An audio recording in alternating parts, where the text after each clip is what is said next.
So also the breath is very easy. I mean, the minute I say just focus on the breath coming in and out of the nostrils, everybody usually can find it. It's a very easy way to bring our attention back into the present moment.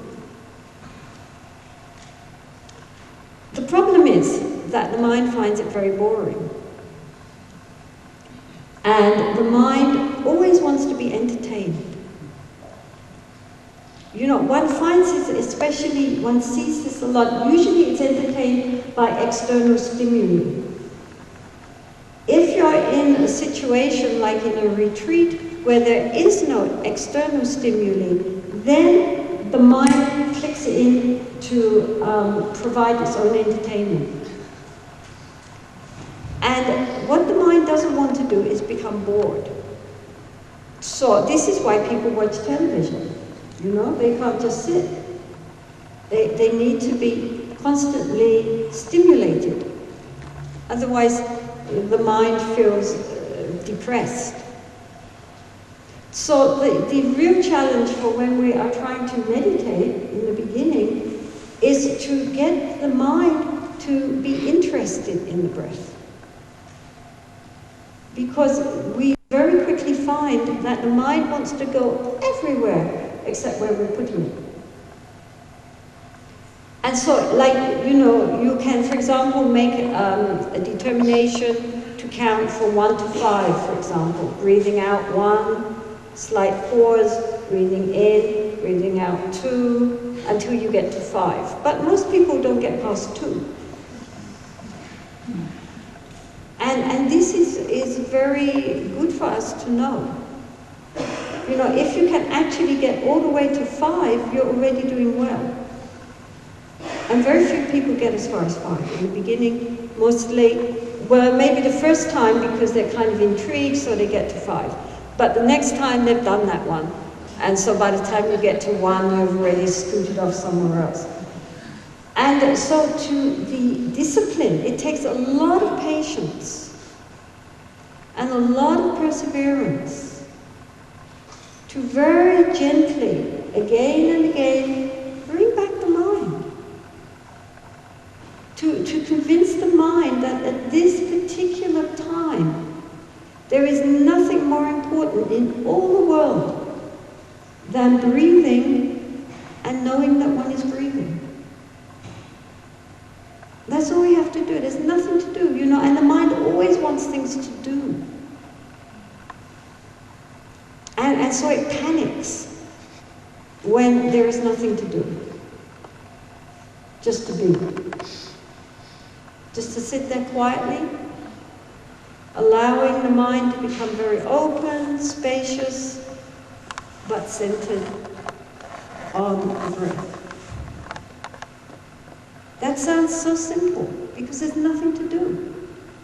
You're breathing, and you're conscious of breathing. That's all.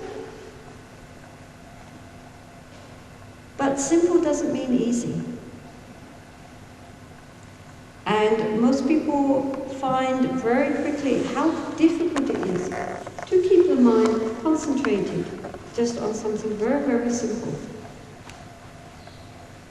But with perseverance and patience, it happens.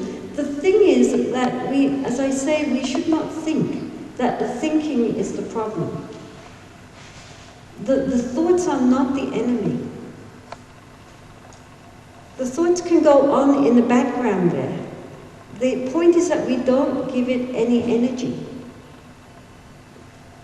That we put all our energy and focus onto being conscious of the breath.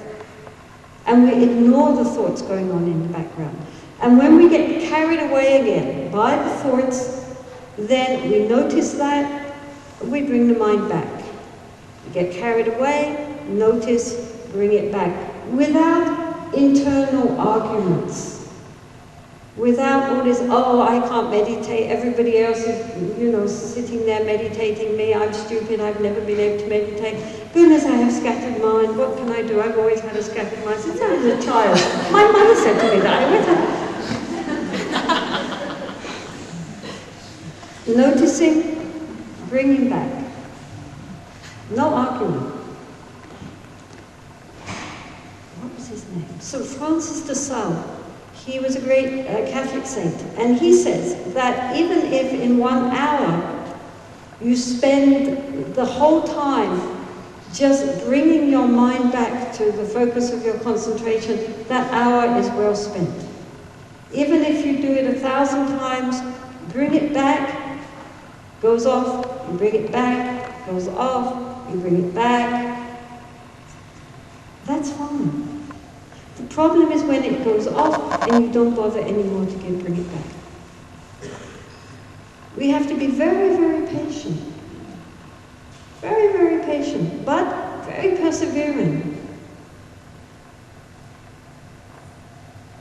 You know, our minds are usually so untrained.